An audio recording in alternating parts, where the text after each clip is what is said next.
She said, we gotta make toys. And that's how it all started.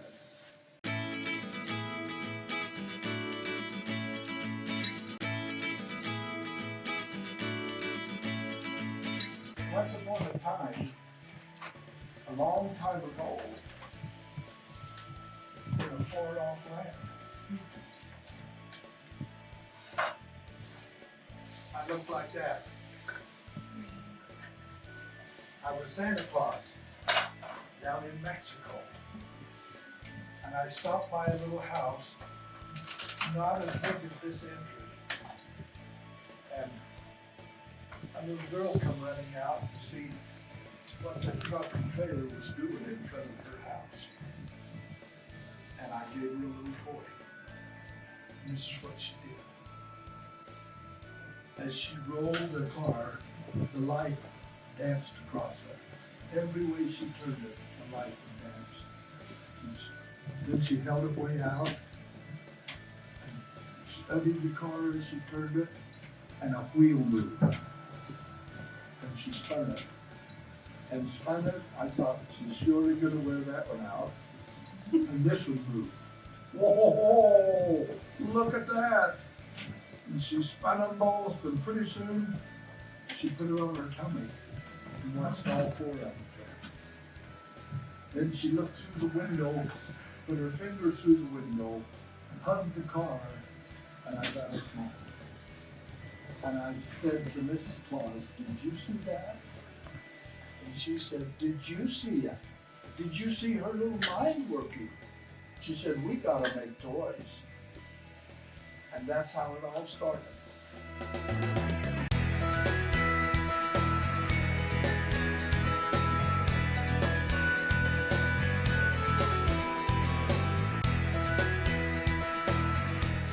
You've all got a car. That's neat. Every time you play with that car, you remember how much fun you had making it work. All of these little people, this is Tiny Tim. See the name of this toy factory? Tiny Tim. Tiny Tim's Foundation for Kids. He was a little boy in Mexico. When I met him, he was 5 years old, and he could not drink water. He could not eat food. He couldn't walk. He couldn't even talk. But he would cry when he was sad, and he would laugh when he was happy. And he would play with Santa Claus. He would laugh, throw his head back and laugh. Just had a good time. But look at all these little cars. See, they go all over the world. You can't see back there. But that's what you did while you were here. You were making it possible for little people all over the world to have a toy.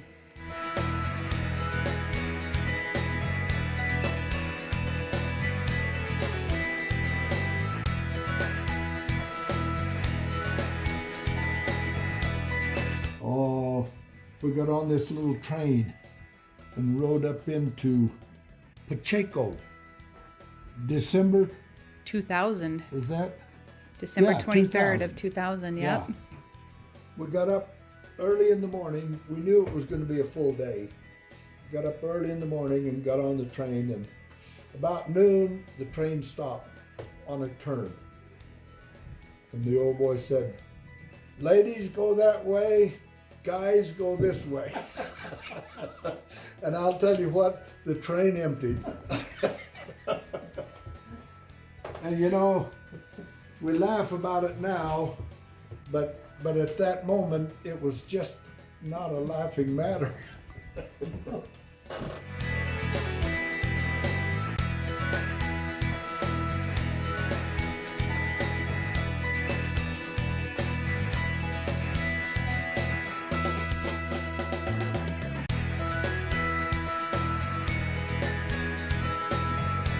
Oh, and this is the guy that went down to help me put wheelchairs together.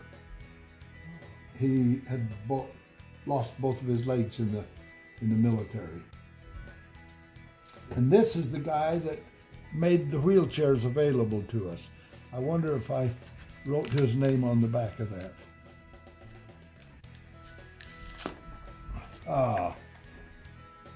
I didn't think I'd ever forget him, but I didn't think I'd have Al's. Heimer.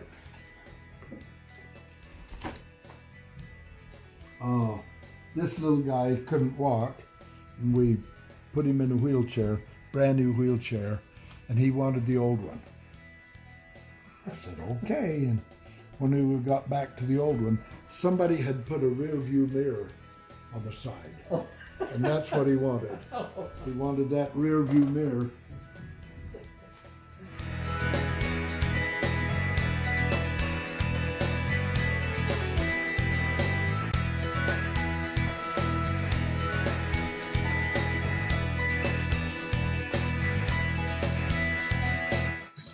A man was going to an island in Peru, Titicaca, and he said, I have 50 dolls for the girls, and I need 50 toys for the boys.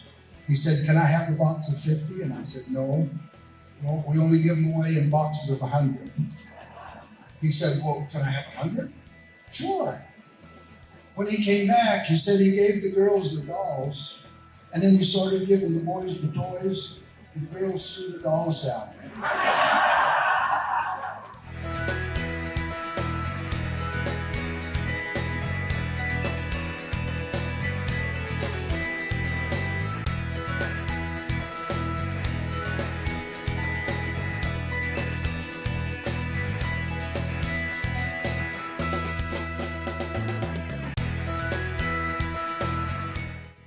And I suppose we need to talk about how the foundation was named Tiny Tim. We met a little Mexican boy in Mexico, Tim Wetton. A little guy, he never spoke a word. He never ate anything through his mouth. He was fed through a tube in his stomach. When we met him, he was 5 years old. And when he was happy, he laughed. When he was sad, he cried. And he could understand everything that I said to him. One day I went in and said, Timmy, we gotta go home. The trailer's empty. Oh my, he started to cry. And I said, well, I'll go home and fill my trailer and I'll be back. And okay, that was okay. Well, my son was a court reporter, and he came to me one day and said, Dad, you can't do this anymore. I sit in the courtrooms and I see old men lose everything they have because they were trying to do something good for somebody else. He said, if you're going to keep doing this, you've got to become a nonprofit, a nonprofit foundation. And so we set it up. And the first thing he asked is, what are you going to name it? And I said, gee, I don't know. I hadn't had time to think about it. He said, well, you've got until morning. I woke up 3 in the morning. 3 o'clock in the morning. Straight up out of bed. It's to be named Tiny Tim! And I came straight up. She thought I was in a fight. So, I can still remember that. We were in the cabin up in the Heber, Timber Lakes. Oh. that's what it will be, Tiny Tim's Foundation for Kids. Well, we found out when we were talking to the attorney to set it up, he found there was 2 or 3 other foundations with that name. He said, it's gotta be different than that. But by adding foundation for kids, doesn't matter the age of the kids, but Yes, a lot of the kids we dealt with were in their 70s and 80s.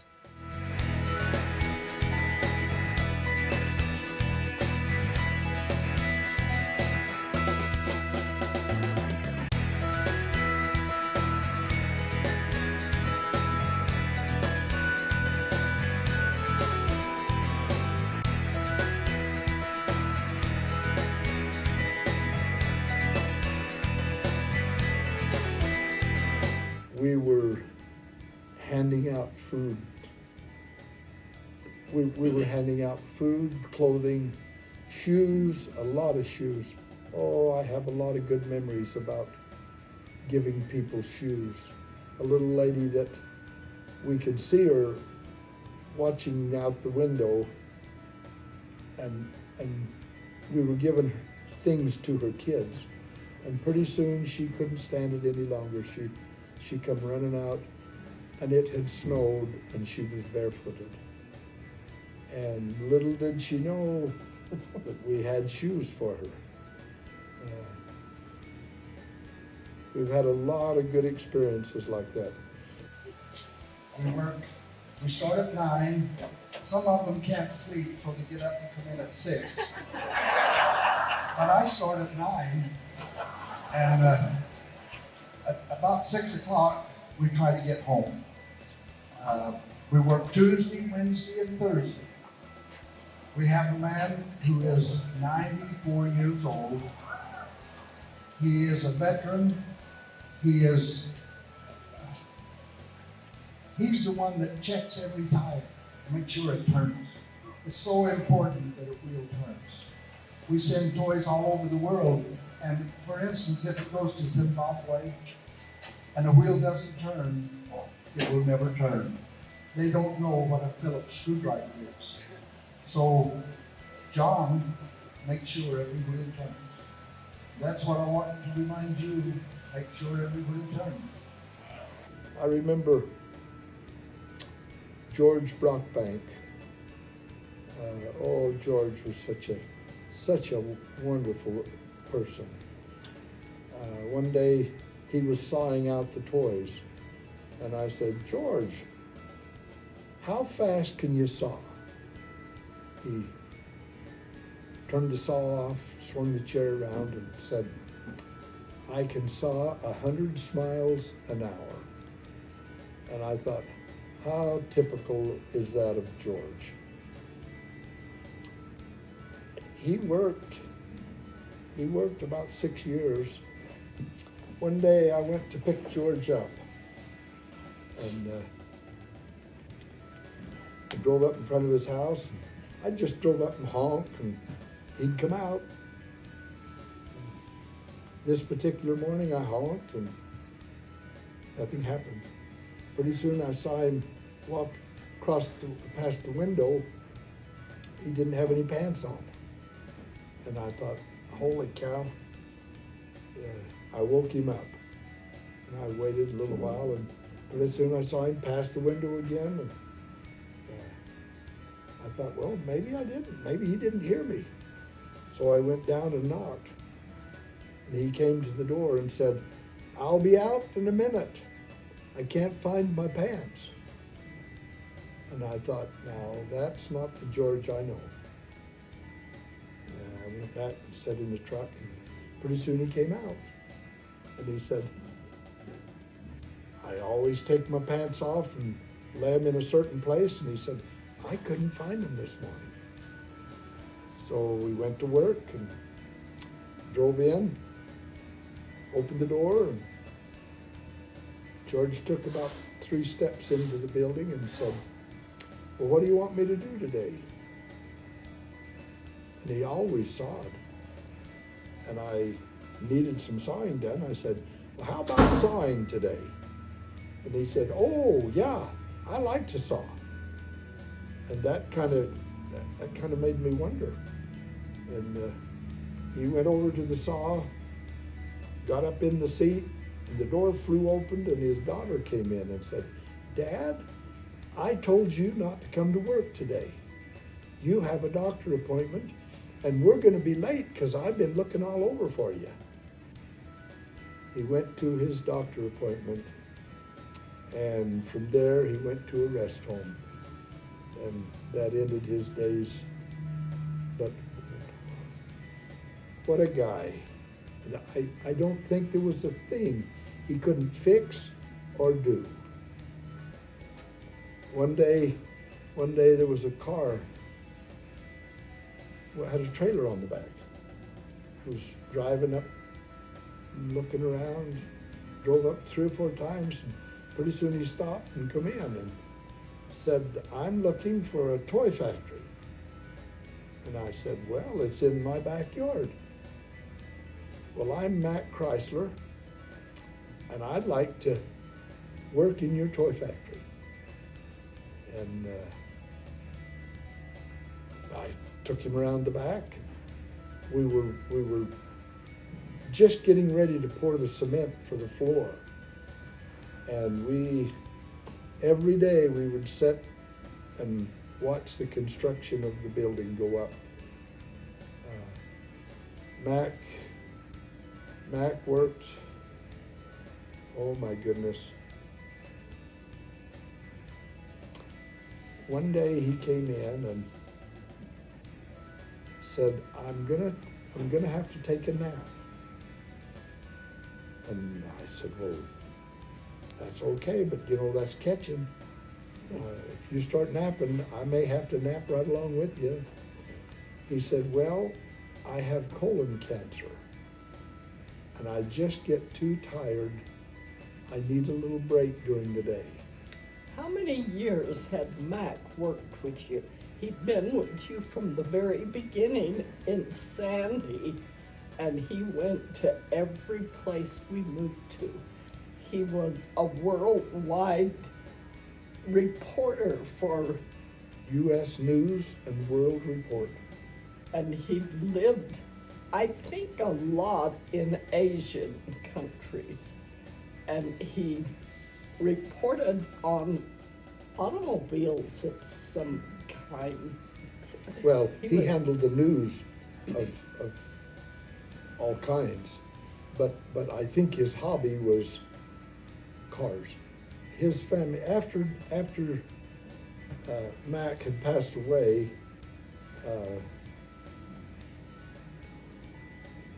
and Mike Rowe came into the scene, which was probably 8 or 9 years later.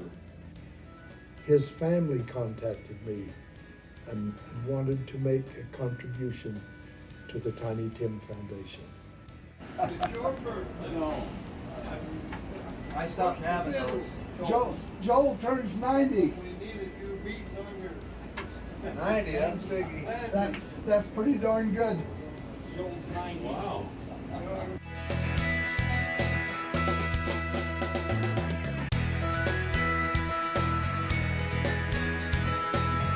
A 1,000 clothes back. It was a girls' camp. And she said, "I've known about the toy factory for years. My father was Carl Dearden."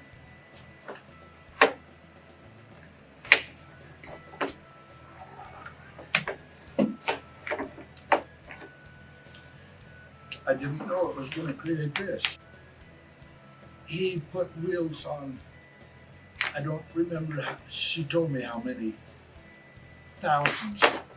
He was blind, and he did it by feeling. Really touched my heart.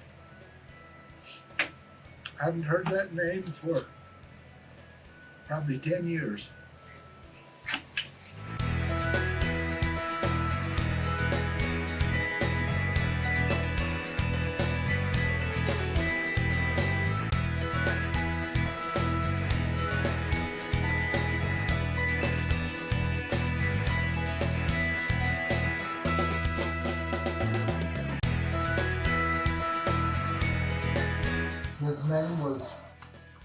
Kimber. His name was Kimber. And he lives in, it's either north Utah or south Idaho. He's right there somewhere. He went to Iraq and he came and took a box of toys with him. And you know, time went on, and one day his mother came in and she said, I want to tell you about the toys that he took to Iraq. Said one day they got in there, they opened the gates of their secured area, got in their big machines and started out and went down the road. He said they hadn't gone very long till there were little girls sitting in the middle of the road. And they honked and motioned to get out of the road, and she'd just sit there. The big machines moved right up to her and stopped. The interpreter got out and said, oh honey, you've got to get out of the road. We have a job to do down the road, and if you're in the road, you'll get hurt. I don't want to see you get hurt. And she said, I don't want to see you get hurt. You have been so nice to me. She said, last night the men came and dug in the road. Oh, they got their mine detectors out. It was heavily mined. She got up, picked up her little toy, and went on her way. So what you're going to do today, you will never know the end Go to result. the warehouse. But you'll be so happy. Well, you know that already. Because you get to do something for somebody else.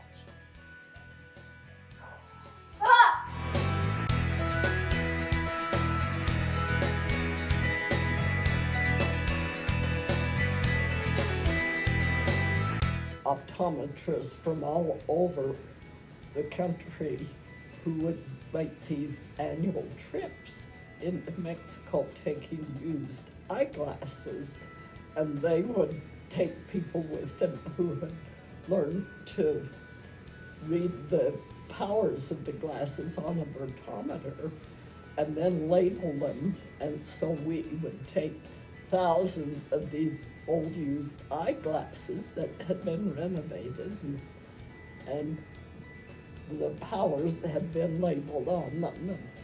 And then the doctors that went would check the eyes and send them with a prescription, and people like us, who just volunteers, would pull them out and fit them on the people. And that's where we first found out about the needs for the poor people in Mexico. So we had done that for probably 7 or 8 years. And this, I would haul the glasses from Orem to Mexico in my truck. And then we'd load them in their trailers and take them across the border.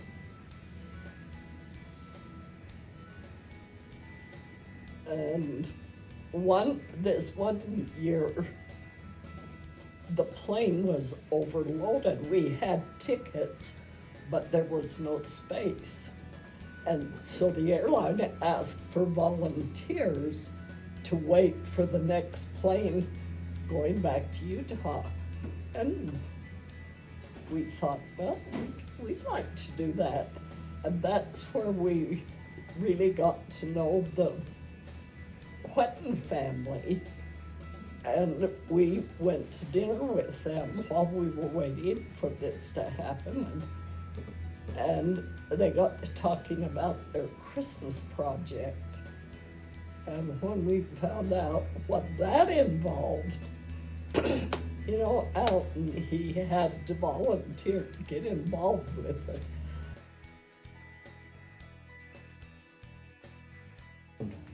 I'm old now. It's taken me a long time to find out, but I've learned the secret of happiness. Do something for somebody else if you want to really be happy.